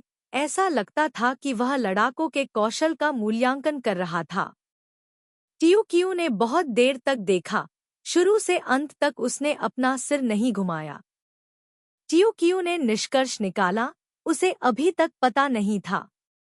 इस समय मंच पर एक लड़ाका जीत गया, उसका प्रतिद्वंद्वी मंच से गिर गया, शर्म से उठकर चला गया। विजेता मंच पर खड़ा था, हर तरफ से जयकारे लग रहे थे। जियाओ कियाओ भी आकर्षित थी। जैसे ही वह मंच की तरफ देखने वाली थी, उसने देखा कि वी शाओ ने अचानक अपना सिर झुका लिया। हालांकि वह बहुत दूर था, लेकिन जियाओ कियाओ को सहज रूप से यकीन था कि उसकी नज़र उसी पर थी। जियाओ कियाओ को अचानक दोषी महसूस हुआ, जैसे किसी ने उसे झांकते हुए पकड़ लिया हो, और तुरंत मंच की तरफ देखा। वी शाओ ने देखा कि जियाओ कियाओ दूर ठीक से बैठी हुई है और उसने अपनी नज़र हटा ली। उसने खुद को रोकने की कोशिश की, वह मंच पर लड़ रहे लड़ाके पर अपना ध्यान केंद्रित करना चाहता था। वह अपनी ऊर्जा इस बात पर ध्यान देने में बर्बाद नहीं करना चाहता था कि उसका चचेरा भाई वी यान इस समय क्या देख रहा था, वह किसके बारे में सोच रहा था। अन्यथा अगर उसने वी यान को अभी की तरह उसे देखते हुए देखा, तो उसे डर था कि वह अपनी भावनाओं को नियंत्रित नहीं कर पाएगा और तुरंत भड़क जाएगा। हर बार जब उसे लैन यू नाम की महिला के शब्द याद आते, तो वी शाओ को अपनी त्वचा के नीचे रक्तवाहिकाओं में उबाल महसूस होता, जैसे कि हजारों सुइयां उसे चुभ रही हों। वह इस पर विश्वास नहीं करना चाहता था, लेकिन वह लैन वैन नाम की इस महिला को जानता था। चाहे उसका उद्देश्य कुछ भी हो, उसने जो कहा वह सच था। वह और उसके चचेरे भाई वेई नगीम लगभग 20 साल तक भाईचारे में रहे। वेई यान उससे कुछ साल बड़ा था, इसलिए वह अपने काम में सावधान और भरोसेमंद था, और उसने कभी कोई गलती नहीं की थी, इसलिए उसने हमेशा उस पर भरोसा किया था। यही कारण था कि जब उसे अचानक पता चला कि उसके बड़े भाई के मन में उसकी पत्नी के लिए भावनाएं थीं और उसने उसका अनादर भी किया था, तो उसे सचमुच गुस्सा आया, और अपमान की भावना ने उसके लिए खुद को नियंत्रित करना मुश्किल बना दिया। अगर यह कोई और होता तो भले ही वह उन्हें 100 टुकड़ों में काट देता, फिर भी वह अपने दिल में नफरत को दूर नहीं कर पाता। भले ही 10 लोगों को कीमा बनाया हुआ मांस में काट दिया जाता, वह बहुत पहले ही उन्हें कीमा बना चुका होता। लेकिन यह वह बड़ा भाई था जिसका उसने हमेशा सम्मान किया था। भले ही 2 दिन हो गए थे, भले ही वह अभी भी खुद को संयमित कर रहा था, इस समय अपने मन में उस दिन की स्थिति की कल्पना करते हुए वेई शाओ को अचानक लगा जैसे उसके खून में तीखे कांटे उठ रहे हों, उसे चुभ रहे हों, जिससे उसका ध्यान केंद्रित करना असंभव हो रहा हो। क्या आप देख रहे हैं, सर? यह वही प्रतिभा है जिसका मैंने अभी आपसे उल्लेख किया था। उनका पारिवारिक नाम सुतुआन था। वे बान वान जिले डुक चाऊ से थे और उन्हें बान वान थिएट थुओंग, बान वान में लोहे का भाला, के नाम से जाना जाता था। उनकी भुजाओं की ताकत इंसानों से भी ज्यादा थी। उनके पूर्वज भी एक नायक थे। एक बार हुइना डुओंग जिले के एक अधिकारी थे। बाद में उनके परिवार की किस्मत खराब हो गई तो वे खेती करने के लिए अपने गृहनगर लौट आए। मैंने भी गलती से किसी को उनकी सिफारिश करते हुए सुना, इसलिए मैंने उन्हें भर्ती किया। ली डियान करीब झुके, मंच पर लड़ रहे योद्धा की ओर इशारा किया और उत्साह से कहा। वह योद्धा लगभग 20 वर्ष का था, एक मजबूत शरीर वाला, 8 फीट लंबा लोहे का भाला चला रहा था। उसके कौशल असाधारण थे। हर बार जब वह एक चाल चलता तो अपने प्रतिद्वंद्वी को पीछे हटने के लिए मजबूर कर देता। आसपास के समर्थन की जय जयकार अंतहीन थी। वेई शाओ ने ली डियान को उससे बात करते हुए सुना। वह आखिरकार अपने होश में आया, उस मामले के बारे में सोचना बंद कर दिया, दूसरी बार अपने दिमाग को केंद्रित किया और मंच की ओर देखा। शी जुन वास्तव में मार्शल आर्ट में बहुत कुशल और बहादुर था। आखिरी चुनौती देने वाला मंच से गिर गया। शी जुन ने अपना भाला लहराया और चिल्लाया, और कौन आश्वस्त नहीं है?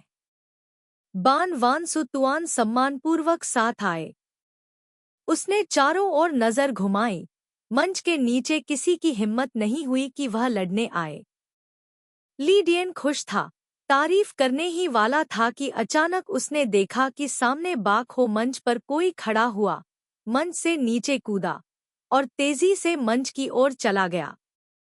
वह 7 फीट लंबा था, उसकी कमर बाघ की और पीठ तेंदुए की थी, और उसकी उम्र लगभग 27 या 28 साल थी। यह कोई और नहीं, बल्कि वह व्यक्ति था जो एक दिन पहले युआन दाई के साथ आया था, युआन जिया का दत्तक पुत्र डिंको।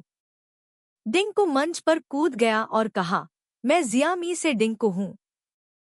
कल मैं अपने चाचा के साथ गुडुओंग गया और मेरे साथ अच्छा व्यवहार किया गया, इसलिए मैं आज तक वहीं रुका। जब मैं शानदोंग में था तो मैंने लोकलाई सम्मेलन के बारे में सुना। आज मैं इसमें भाग लेकर गौरवान्वित महसूस कर रहा हूँ। यह देखकर कि आपके पास असाधारण कौशल है और आप मुझे चुनौती दे रहे हैं, मुझे खुजली हो रही है। क्या आप मेरे जैसे बाहरी व्यक्ति को शर्मिंदा होने देंगे? उसने अपना भाला उठाया, उसका चेहरा घमंड से भरा हुआ था। हामत का निवासी दीन खुआद बाद में वियन जिया की सेना में शामिल हो गया और प्रसिद्ध हो गया। पिछले साल बेई हाई के साथ लड़ते समय युआन जिया एक जाल में फंस गया था। सौभाग्य से डिंग को ने उसे बचाने के लिए खुद को बलिदान कर दिया और घेराबंदी से बच निकला। तब से युआन जिया ने उसे अपना दत्तक पुत्र मान लिया और जहां भी गया उसे अपने साथ ले गया। इस बार जब युआन दाई यूज हो गया तो डिंग को भी साथ जाने की अनुमति दी गई। एक दिन पहले भोज में दीना खुआत ने कोई चेहरा दिखाने की हिम्मत नहीं की, लेकिन उसके दिल में अभी भी गुस्सा था इस अपमान को याद करके। उसका इरादा योझो के हजारों सैनिकों के सामने अपनी प्रतिष्ठा पुनः प्राप्त करने का था। अंततः इस अवसर की प्रतीक्षा में वह खुद को रोक नहीं सका और लड़ने के लिए मंच पर चढ़ गया।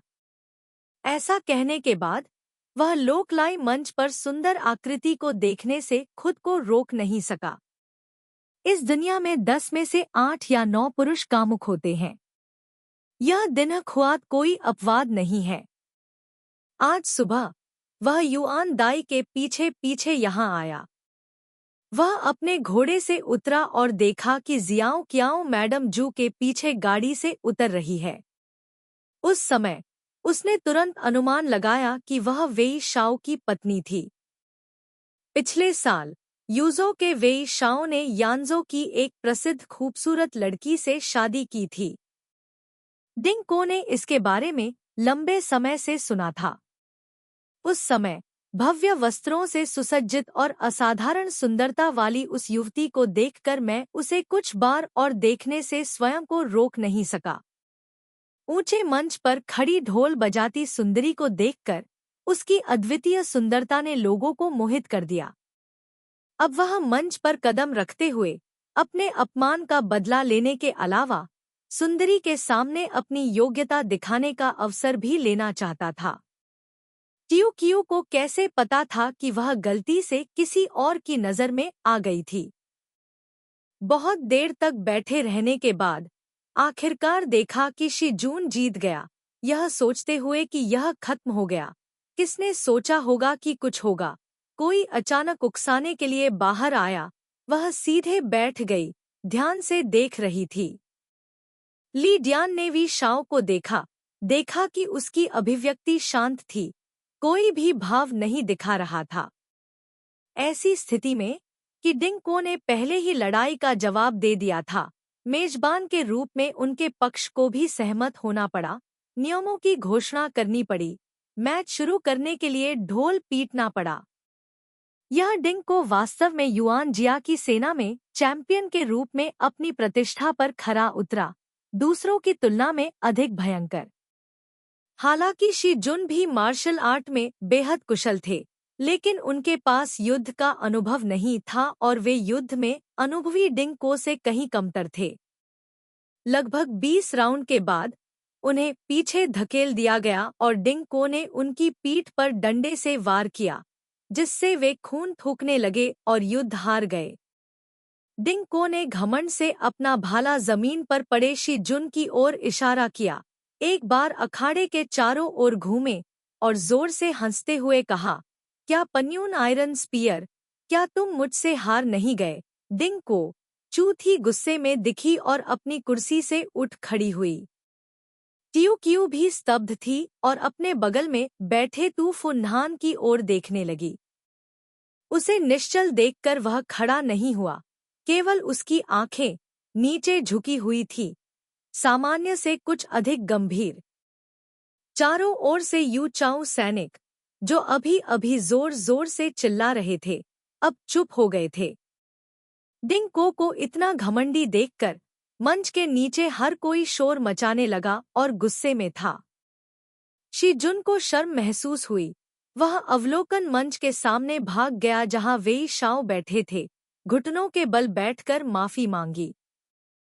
वेई शाओ की आंखें ठंडी थी, लेकिन उनके चेहरे पर कोई भाव नहीं था। उन्होंने बस अपनी आंखें सिकोड़ ली और अपनी ठुड्डी को थोड़ा ऊपर उठा लिया। ली डियान समझ गए और बोले, जीतना या हारना एक आम बात है, आपने क्या अपराध किया है? नीचे आओ और इलाज कराओ। सुतुआन ने अपना सिर झुकाया और चला गया। दिना खुआत मंच पर रुके, लोकप्रिय मंच की सुंदरता पर दूसरी बार नजर डाली, फिर अवलोकन मंच की ओर देखा और कहा, मैंने सुना है कि येन हो यू चाओ असाधारण प्रतिभाशाली हैं, जिन्हें युद्ध के देवता के रूप में जाना जाता है। जब मैं शानडोंग में था, मैं हमेशा सीखना चाहता था। अब एक अच्छा अवसर है। क्या मार्क्विस येन मुझे कुछ सलाह दे सकते हैं? यह अत्यंत असभ्य और अहंकारी है। सैकड़ों लड़ाइयों में अनुभवी और उच्च इच्छा शक्ति वाले लीडियान को भी यह सुनकर गुस्सा आ गया। जैसे ही वह खड़ा होने वाला था, एक और आकृति पहले खड़ी हो गई। वेई यान ने कहा, आप कौन से हैं? युआन जिया के अधीन एक शिकार कुत्ता सौभाग्य से एक लड़ाई जीत गया और उसने सोचा कि वह एक इंसान में बदल सकता है। आप यूझो के 40,000 सैनिकों के कमांडर के साथ प्रतिस्पर्धा करने के लिए कैसे योग्य हो सकते हैं? मैं महान जिला प्रमुख वेइन ढीम हूँ। मैं अक्षम हूँ। आपके साथ कुछ कदम उठाने को तैयार हूँ। तुम मुझे जीत लो, फिर बात करना जारी रखो। वेई यान मंच से नीचे कूद गया, हथियार रैक पर गया, एक लोहे की छड़ निकाली और मंच पर कदम रखा। सैनिकों ने वेई यान को मंच पर कदम रखते देखा और उनका मूड फिर से उत्तेजित हो गया। डिंग को ने वेई यान को लोहे की छड़ को हथियार के रूप में इस्तेमाल करते देखा और जाहिर तौर पर उसे गंभीरता से नहीं लिया। उसने गुस्से में कहा, यह अच्छा है। तुम्हें अपमानित होना पसंद है। मुझे दोष मत दो कि मैंने तुम्हें सम्मान नहीं दिया। यह कहने के बाद उसने लड़ने के लिए अपना भाला उठाया। मंच पर वेई यान ने डिंग को के साथ लड़ाई की और ऊंचे मंच पर मैडम जू की एकमात्र आंख अभी भी उसे देख रही थी। पहले तो उसकी अभिव्यक्ति गंभीर थी, लेकिन फिर वह सामान्य हो गई। एक पल बाद जियो कियाओ ने उसकी ओर देखा। उसकी अभिव्यक्ति हमेशा की तरह शांत थी। उसने अपना सिर घुमाया और जियो कियाओ से कहा, इस आदमी को पिटाई की जरूरत है। यूरोप के प्रति हम अहंकारी हैं। चलो ढीम ही उसका मनोबल मार दे। जैसे ही मैडम ने बोलना समाप्त किया, ट्यू क्यू ने प्रशिक्षण मैदान में जयकारे की आवाज सुनी। एक लंबा भाला उड़कर बाहर आया। वेई नगीम की लोहे की छड़ बिजली की तरह तेजी से दिन्ह खुआत की पीठ पर लगी, ठीक उसी तरह जैसे उसने पहले सुतुआन को मारा था। दिन्ह खुआत मंच पर लौट गए। उनके मुंह से खून बह रहा था। दिन्ह खुआत गुस्से में थे और शर्मिंदा भी। उन्हें उठने में दिक्कत हो रही थी और वे लड़ाई जारी रखना चाहते थे। वेई यान ने लोहे की छड़ी से उसका गला दबाते हुए कहा, तुम्हें लगता है कि मैं तुम्हें मारने की हिम्मत नहीं कर सकता? युआन जिया इतना क्रूर कैसे हो सकता है कि वह मेरे लिए चीजें मुश्किल बना दे? डिंग को का गला जाम हो गया था और वह हिल नहीं पा रहा था। दूसरी तरफ युआन दाई ने देखा कि स्थिति अच्छी नहीं थी। जल्दी से मंच से नीचे भागा, वेई शाओ की ओर मुड़ा और कहा, येन हो, शांत हो जाओ। वह लापरवाह था और उसने मेरी सलाह नहीं सुनी, इसलिए वह भ्रमित था। मुझे उम्मीद है कि मार्क्विस येन अपने बड़े भाई के सम्मान में उसकी जान बख्श देंगे। जब मैं वापस आऊंगा तो अपने बड़े भाई से कहूंगा कि वह माफी मांगने के लिए उपहार लेकर आए। वेई शाओ ने मंच पर वेई यान की ओर देखा। उसकी अभिव्यक्ति शांत थी। वेई यान ने एक पल के लिए उसे देखा, फिर धीरे से लोहे की छड़ को हटा दिया। युआन दा ने जल्दी से किसी को मंच पर जाने का आदेश दिया ताकि डिंग को ले जाया जा सके। सैनिकों के जयकारों के बीच वेई यान मंच से नीचे उतरा। यहाँ लोकसभा कांग्रेस समाप्त होती है।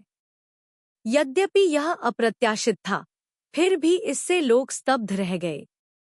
उन्होंने न केवल युवा नायक कियाओ सी की प्रशंसा की, बल्कि वेई यान और डिंग को के बीच अंतिम लड़ाई राजसीपन का प्रदर्शन थी, और सैनिकों ने उत्साह से जयकारे लगाए। मैडम तू ने दो भाइयों वेई शाओ और वेई यान को लू ली टेरेस की ओर चलते देखा। यह जानते हुए कि वे उससे मिलने आए थे, वह खड़ी हो गई।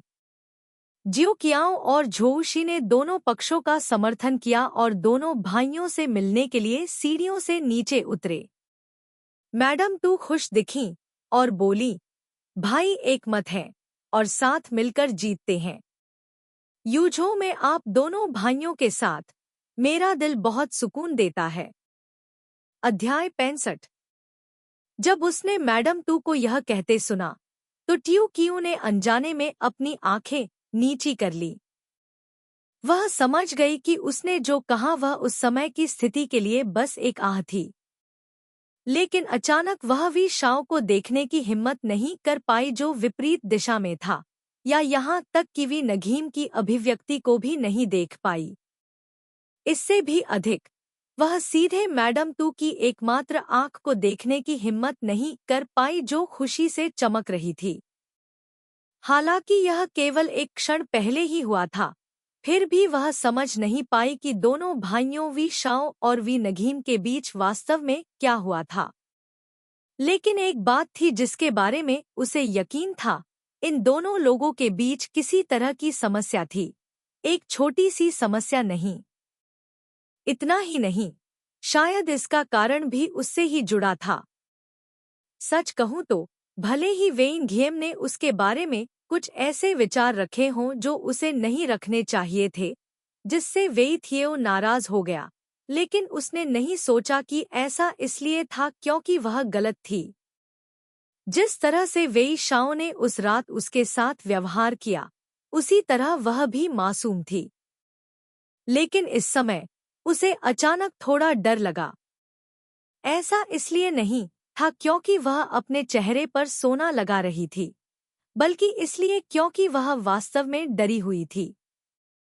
मैडम तू के अभी अभी के शब्दों ने उसे याद दिलाया कि अगर उसकी वजह से दोनों वेई भाई एक दूसरे के खिलाफ हो गए और यह बात मैडम तू के कानों तक पहुंच गई, तो वह उसके साथ कैसे पेश आएगी। भविष्य में उसे वेई परिवार में कैसे रहना चाहिए। दूसरे शब्दों में, वेई परिवार में शादी करना पतली बर्फ पर चलने जैसा था। पहली बार जब उसने नगु डुओंग में मैडम तू को देखा तो उसने उसके साथ बहुत अच्छा व्यवहार किया। लेकिन अगर उसे पता चले कि उसके कारण दोनों भाइयों में दुश्मनी है तो उसे कैसा लगेगा। भाई हाथ पैर के समान है, स्त्रियां वस्त्र के समान है। यह एक पुरानी कहावत है जो कितनी अवमानना और घृणा व्यक्त करती है। लेकिन अब वह उम्मीद करती है कि वेई शाओ उसे सिर्फ एक कपड़े के टुकड़े के रूप में देखने के बजाय, वह नहीं चाहती कि मैडम टू उसके प्रति कोई गलतफहमी रखे या दुखी और दुखी हो। अगर वी शाओ इस स्थिति को इस हद तक ले जाता कि वापस लौटना नामुमकिन हो जाता क्योंकि दूसरे आदमी को उससे लालच था, भले ही वह उसका बड़ा भाई ही क्यों न हो, तो वह लापरवाह और मूर्ख होने के अलावा यह भी नहीं सोच सकती थी कि इसका मूल्यांकन कैसे किया जाए। पिछले 2 दिनों में वी शाओ के अनियमित बदलावों और कठोर व्यवहार ने उसे अवर्णनीय रूप से अन्याय महसूस कराया, यहाँ तक कि थोड़ा गुस्सा भी आया। लेकिन अचानक इस पल उसका दिमाग साफ हो गया। अगर वह इसे ठीक से नहीं संभालती तो स्थिति और गंभीर हो जाएगी और वह खुद इसके परिणामों को सहन नहीं कर पाएगी। सदमे के पल में जियाओ कियाओ ने घबराहट में अपनी आंखें उठाईं, विपरीत दिशा में वी शाओ को देखा। उसे उम्मीद थी कि वह उस समय उसकी आंखों में नजर देख सकता था, लेकिन अब वी शाओ ने उसकी तरफ बिल्कुल भी नहीं देखा। उसकी आंखें अभी भी उसके बगल में बैठी मैडम तू को देख रही थी, सम्मान और शांति से।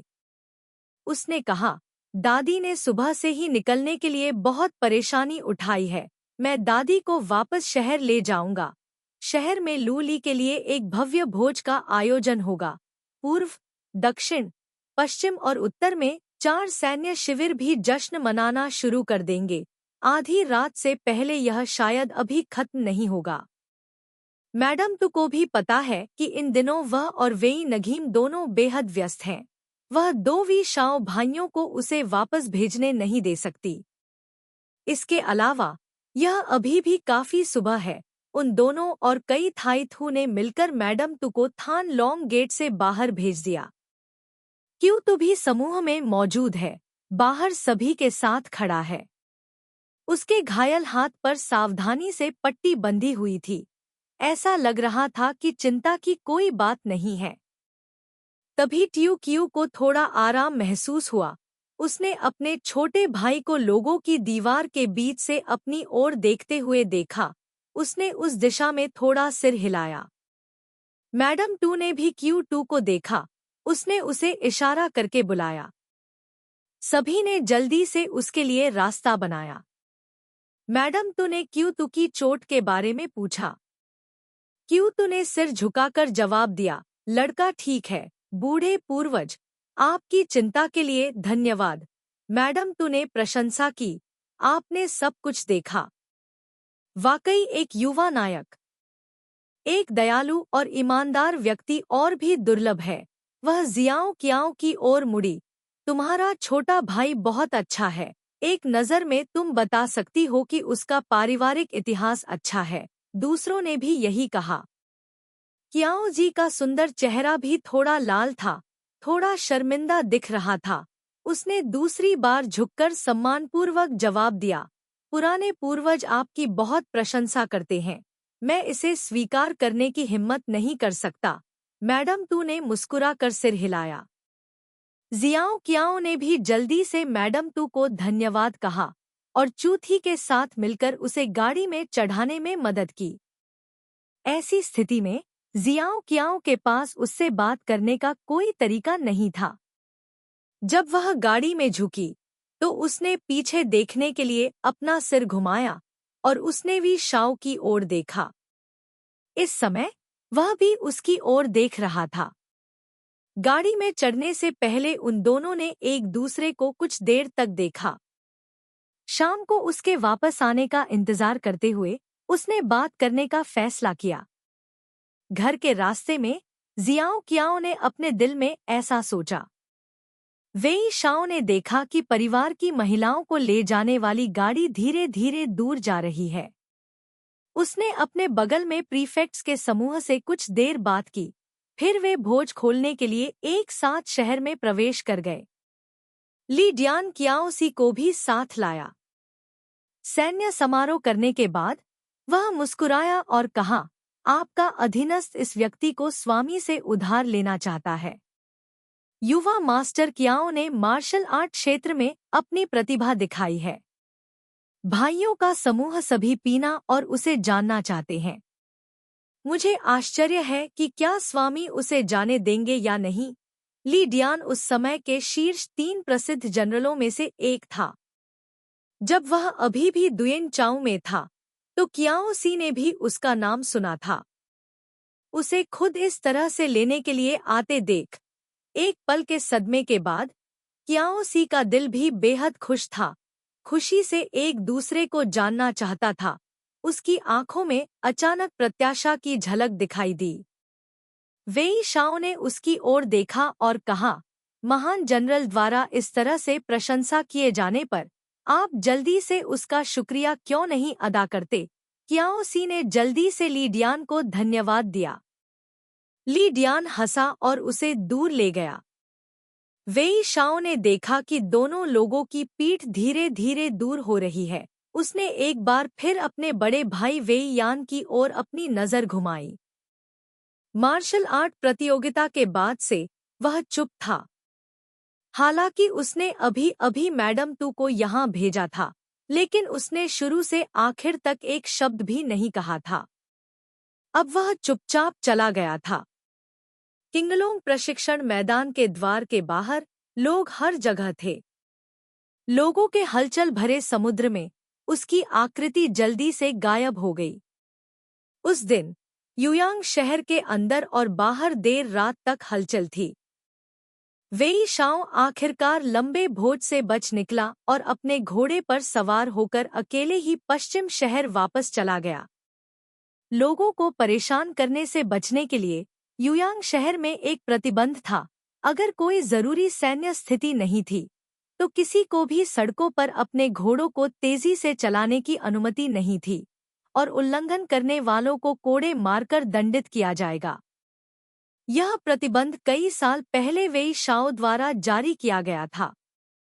जब यह कानून पहली बार स्थापित किया गया था, तो एक जनरल ने व्यस्त सड़क के बीच में अपने घोड़े पर सवार होकर इसका उल्लंघन किया था। इसलिए उसे सरकारी कार्यालय में घसीटा गया और 30 बेंतों की सजा दी गई थी। तब से अनुशासन सख्त हो गया, कोई भी उस कानून का उल्लंघन नहीं करता था। लेकिन अभी उसने उस कानून का उल्लंघन किया। वेई शाओ मुख्य सड़क पर सरपट दौड़ा, घोड़े के खुर चौड़ी और सपाट पत्थर की सड़क पर बारिश की तरह गिर रहे थे, जिससे देर से घर आने वाले लोग घबरा गए। राहगीरों को यह दृश्य देखे हुए काफी समय हो गया था। वे जल्दी से रुक गए। एक व्यक्ति और एक घोड़े को दूर अंधेरे में गुजरते हुए देखा। वह व्यक्ति हवा के झोंके की तरह उड़ गया और जल्द ही रात के अंत में गायब हो गया। आसमान में अंधेरा छा गया था। राहगीरों ने अभी तक किसी को स्पष्ट रूप से नहीं देखा था। वे केवल कुछ बार शिकायत कर सकते थे। वेई शाओ ने अपने पीछे आने वाले गुस्से भरे शब्दों को नहीं सुना और इस समय उसने ध्यान नहीं दिया। उसने पूरे दिन मुश्किल से कुछ खाया था, केवल बहुत सारी शराब पी थी। शराब से भरा पेट। उसे लगा कि उसका पूरा शरीर जल रहा है, यहाँ तक कि उसके कदम भी लड़खड़ाने लगे हैं। लेकिन उसकी चेतना बेहद साफ थी। उसने जितनी शराब पी, उसकी चेतना उतनी ही साफ होती गई, जब तक कि उसके सीने में बढ़ती गर्मी और भी ज्यादा जलने लगी। वह रुका नहीं, बल्कि तेजी से आगे बढ़ा।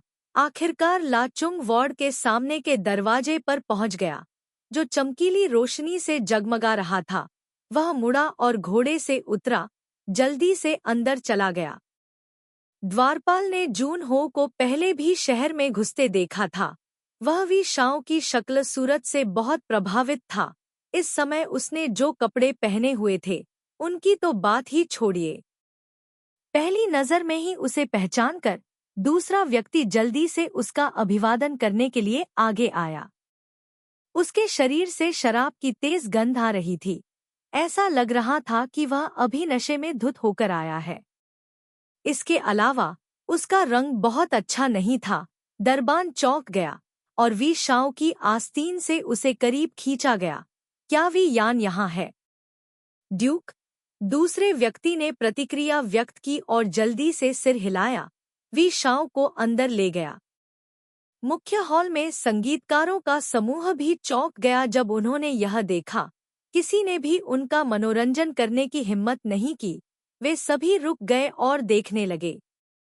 सीढ़ियां चढ़ते समय दूसरा व्यक्ति इतना घबरा गया कि उसका कदम चूक गया और वह नीचे गिर गया।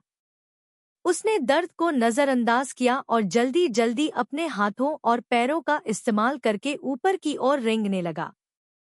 अंत में वह एक नक्काशीदार दरवाजे के सामने खड़ा हो गया। वह नीचे झुका और फुसफुसाया, ड्यूक अंदर है। नक्काशीदार दरवाजा कसकर बंद था। अंदर से बांस की बांसुरी की धीमी धीमी आवाज सुनाई दे रही थी, जिसमें महिलाओं के हंसी मजाक और हंसी मजाक की आवाजें भी शामिल थी। वेई शाओ एक पल के लिए दरवाजे के सामने खड़ा रहा, फिर अचानक उसने अपना पैर उठाया और जोर से धक्का देकर दरवाजा खोल दिया। दरवाजे के पास बैठे दो संगीतकार घबरा गए। संगीत की लड़की डर के मारे चिल्लाई। उसने पीपा को अपनी छाती से कसकर पकड़ लिया और पीछे हट गई। वे उस खूबसूरत युवक को देखकर भयभीत हो गए जो अचानक इस जगह पर प्रकट हुआ था। उसका चेहरा उदास था, उसकी आंखें छोटे से बिस्तर पर बैठे दूसरे व्यक्ति को घूर रही थी। वेई यान झुक गया और टॉवर पर लेट गया। उसके कपड़े अभी भी साफ थे, उसकी आंखें बंद थी जैसे कि वह नशे में सो गया हो। उसके सामने शराब से सजी एक मेज थी। मेज पर रखे गिलास बिखरे हुए थे। फर्श भी शराब की खाली बोतलों से भरा था। उसके चारों ओर युवतियों का एक समूह था। कुछ ने लाल और गुलाबी कपड़े पहने थे, कुछ ने चमकीले पीले। उनकी आधी छाती उजागर थी, उनके गाल गुलाबी थे और उनकी आंखें मोहग्रस्त थीं। वे हंस रही थी। और बातें कर रही थी। अचानक किसी के दरवाजे पर लात मारने की आवाज सुनकर सभी ने आश्चर्य से अपना सिर घुमाया। बाहर देखने के लिए आंखें चौड़ी कर ली। कमरे में शोर धीरे धीरे शांत हो गया। वेई यान ने अपनी आंखें खोलीं और देखा कि वेई शाओ दरवाजे पर खड़ा है। उसे बिल्कुल भी आश्चर्य नहीं हुआ। वह धीरे से उठकर बैठ गया और बोला, आज तुम बहुत व्यस्त हो। तुम मेरे घर क्यों आए हो? दूसरे भाई वेई शाओ ने ठंडे स्वर में कहा, मेरे पीछे आओ। यह कहने के बाद वह पलटा और चला गया। वेई यान एक पल के लिए स्तब्ध रह गया। फिर उसने बाईं और दाईं ओर की दो लड़कियों को धक्का दिया। जब वह छोटे टॉवर से नीचे उतरा तो उसके कदम थोड़े लड़खड़ाए और गुलाबी रंग की महिला जल्दी से उसका समर्थन करने के लिए दौड़ी। वेई यान ने उसे फिर से धक्का दिया, दीवार को पकड़कर चलने लगा। वेई शाओ और वेई यान एक के बाद एक लाचुंग वार्ड से बाहर निकले। दोनों अपने घोड़ों पर सवार हो गए। वेई शाओ आगे बढ़ गया और सीधे पूर्वी शहर की ओर बढ़ गया। वेई यान ने उनका पीछा किया। शहर से बाहर लगभग 10 मील तक रानी माँ के महल से गुजरते हुए आखिरकार वे एक बंजर भूमि पर रुके। दूर पश्चिम में बैंगनी नीले रात के आसमान में धीरे धीरे एक धुंधला अर्धचंद्र दिखाई दिया। जंगल के बीच में हर तरफ शांति के साथ रात की हवा से हिलते हुए उसके पैरों के पास जंगली घास की हल्की सरसराहट की आवाज आ रही थी। वेई शाओ अपने घोड़े से उतर गया। घास के मैदान पर खड़ा था, उसकी पीठ स्थिर थी। वेई यान भी अपने घोड़े से उतर गया। वह एक पल के लिए रुका और फिर आगे बढ़ा और कहा, दूसरे भाई ने मुझे यहाँ बुलाया है क्योंकि। इससे पहले कि वह बोलना समाप्त कर पाता, वेई शाओ अचानक पलट गया। उसका हाथ मुट्ठी में बंद हो गया और एक मुक्का दूसरे व्यक्ति के चेहरे पर जोर से मारा। अचानक हमला होने पर वेई यान तैयार नहीं था। उसके चेहरे पर एक झटका लगा। उसकी नाक से खून भी बहने लगा। उसका पूरा शरीर पीछे की ओर झुक गया और जमीन पर गिर गया। दोनों कानों में भिनभिनाने की आवाज गूंजी और थोड़ी देर बाद यह धीरे धीरे ठीक हो गई। उसने अपनी आंखें खोलीं और देखा कि वी शाओ उसके ठीक सामने एक घुटने पर बैठा है। उसका चेहरा गुस्से से भरा हुआ है। उसने अपने दांत पीसते हुए कहा, मैंने हमेशा तुम्हें अपना बड़ा भाई माना है और तुम वास्तव में मेरे बड़े भाई हो। इस दुनिया में इतनी सारी महिलाएं हैं, तुम उनके प्रति इतना अनादर क्यों कर रहे हो? वी यान ने अपनी आंखें बंद कर ली और नाक से बह रहे खून को पोंछ दिया। वी शाओ ने व्यंग्य किया, मैं पूरे दिन इसके बारे में सोचता रहा और आखिरकार मुझे थोड़ा समझ में आया। भले ही तुम और मैं भाई हैं, क्या तुम मुझसे असंतुष्ट नहीं हो? इसीलिए मैंने तुम्हें यहाँ बुलाया है। अगर तुम्हें कुछ कहना है तो साफ साफ कहो। अगर लड़ना है तो चलो आराम से लड़ो। उसने वेई यान को घूरा। वे दोनों कुछ देर तक एक दूसरे को देखते रहे। उनकी सांसें भारी हो गईं। अचानक वेई यान जोर से चिल्लाया। वेई शाओ की तरफ एक मुक्का मारा जैसे उसने अभी अभी खुद को मारा था। वेई शाओ को उसने जमीन पर गिरा दिया। अपने मुंह के कोने से बहते खून को पोंछते हुए वेई शाओ उछल पड़ा। एक खूंखार बाघ की तरह वेई यान की तरफ दौड़ा। पहले तो वे दोनों एक दूसरे से लड़ रहे थे, लेकिन अंत में यह अपने गुस्से को बाहर निकालने की लड़ाई में बदल गया। बिना किसी दया के लड़ते हुए हर मुक्का बेहद शक्तिशाली था, जिससे सभी घायल हो गए। वेई शाओ को वेई यान ने दबा दिया। लगातार उसके 2 मुक्के खाए। दर्द उसके फेफड़ों के उलट जाने से अलग नहीं था। वह दहाड़ा और पलट गया। वेई शाओ के दोनों हाथों को उसकी पीठ के पीछे से पार करते हुए उसे अपने नीचे दबा लिया। वे दोनों बहुत देर तक लड़ते रहे। दोनों की सांसें तेज चल रही थी। वह भैंस की तरह झुका हुआ था, लगभग थक गया था। उस पल वेई यान को लगा कि उसके दोनों हाथ उसके द्वारा मोड़े जाने से इतने दर्द में थे कि ऐसा लगा जैसे उसकी हड्डियां टूट गई हों। वेई शाओ की आंखें लाल हो गई थी। उसने अचानक अपनी कोहनी मोड़ी और सीधे वेई यान के मंदिर की ओर वार किया। जैसे ही वह नीचे वार करने वाला था, उसने अपना हाथ रोकने की कोशिश की और उसे लगभग 1 इंच ऊपर ले गया।